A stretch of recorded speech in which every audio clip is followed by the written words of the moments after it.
Did you know we had a king who came and united all black and colored people of the world? Well, here's some black history you did not know. So in 1928, Regent Rastafari was crowned Negustafari. But then in November 2nd, 1930, the Order of Melchizedek was put back in place. Negustafari was crowned King of Kings, Lord of Lords, conquering lion of the tribe of Judah, simultaneously with Empress Menen Asfar, and this reshaped black history as we know it today. On this day, he became Emperor Haile Selassie, and this is very important because he was from the royal line of King Solomon and the Queen of Sheba. And as you can see here, Americans came 6,000 miles. Also, all the kingdoms of the world sent their representatives bearing costly gifts to take part of this coronation. So this is a big ceremony. It's not nothing little at the time. The whole world is there, but they try to hide this from black people. So, it took black newspapers like the Chicago Defender and others to highlight this so that we were made aware. As you see, it says, picture of Rastafari crown Haile Selassie, King of Kings, Lord of Lords, conquering lion of the tribe of Judah, which appeared in W.E. Du Bois' Crisis newspaper. So this was getting around in the black community, but we had to do it ourselves. People wonder, what's so important about that? Why all these titles? What does all this mean? See, in 1493, there was a document that was put in place called the Doctrine of Discovery. This is also called the Papal Bull. The Pope put this in place, and this is how we have the world that we have today. So when y'all say we're colonial, we're colonized, and this, that, and the third, understand and understand that this is the reason why. Because the Pope claims the highest authority on the earth. So on November 2nd, 1930, that authority was removed. There was now a higher authority on earth because Emperor Haile Selassie claimed his throne based on his descendancy. See, if you read this for yourself, it says, the bull stated that any land not inhabited by Christians was to be discovered, claimed, and exploited. This doctrine of discovery became the basis of all European claims in the Americas, as well as the foundation for the United States Western expansion. And here's where religion becomes law. In 1823, U.S. Supreme Court case Johnson versus McIntosh came a unanimous decision that held that the principle of discovery gave European nations an absolute right to New World lands. In essence, American Indians had only a right of occupancy which could be abolished. See, all this is a big deal because throughout Kemet history and throughout all our history, there's been a perpetual Star King. There's always been a prophecy around a Star King. Kidamari Haile Selassie being born July 23rd, 1892 on the rising of the Sirius B star was very, very peculiar, and the master astrologists in the Vatican, they knew what was going on.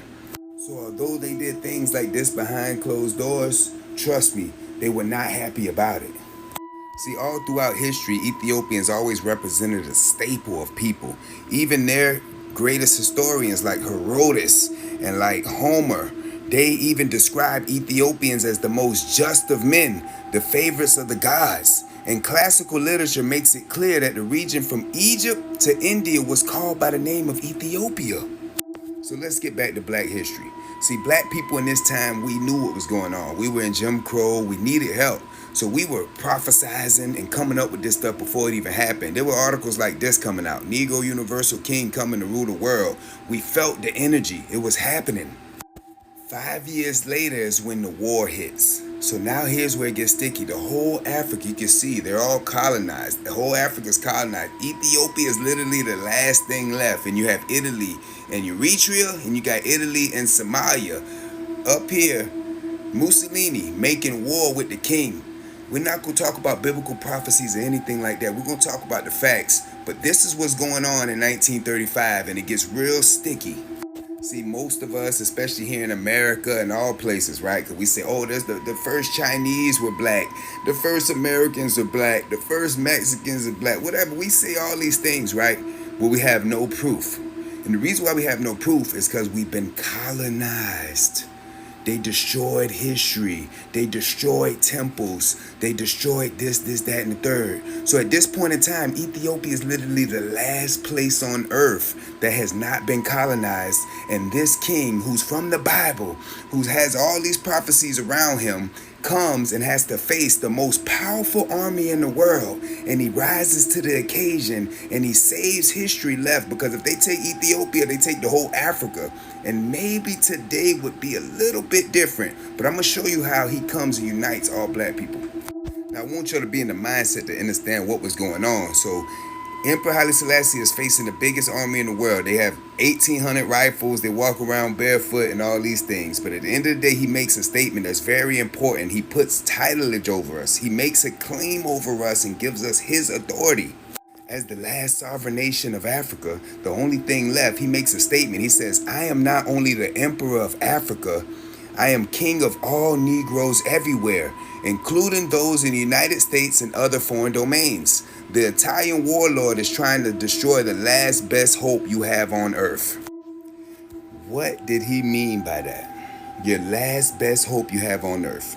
I just explained it to you. If they take Ethiopia, they have the whole Africa. That means they have the potential to erase that fact that we even know we're from Africa at that point in time. I know black people don't know where we from, and we have a hard time. I'm indigenous to America and this, that, and the third. But at least we know we got Africa these days, right? Things could have been different depending on how this war went. So by him giving us his claims, his titleage, his royal lineage, and saying that he was our king and we were his subjects, we were removed from the delegation of the papal bull that I showed you, because the Pope previously claimed us and we lived in his reality. But now we were getting a new claim over us, and we must accept this claim now, even today, because they have a 1493 claim over us, and this claim was made in 1935. Now, I couldn't find a date on this article, but I just wanted to prove that it was well known back then who he was and how he represented all of us. Says right here, Haile Selassie, when he was crowned, became supreme monarch of 498 million of the darker races. And that means Puerto Ricans, Filipinos, Red Indians, and the Cubans. All of us. See, it was well known what was going on. They have worked, CIA and COINTELPRO, they've worked a very hard way to erase this and make everybody hate each other. But we had a cause, and we had a common cause that had us rise up to the occasion at this point in time. And this is the reason why they hide this from us and have us still fighting each other today, claiming to be this, claiming to be that, when at one point in time we had one thing to claim, because they don't care if you Christian, Muslim, African, American. If you look like this, when it's time for them to execute a plan, they're going to execute it against you. So give thanks. We want to understand and understand that we are part of this number. We are one people. Rasta unites us all. And we must know we are the black people of this world. Emperor Haile Selassie done that. Give thanks for your tolerance watching this whole video. This Real Water No Tap. Black history you didn't know. Peace.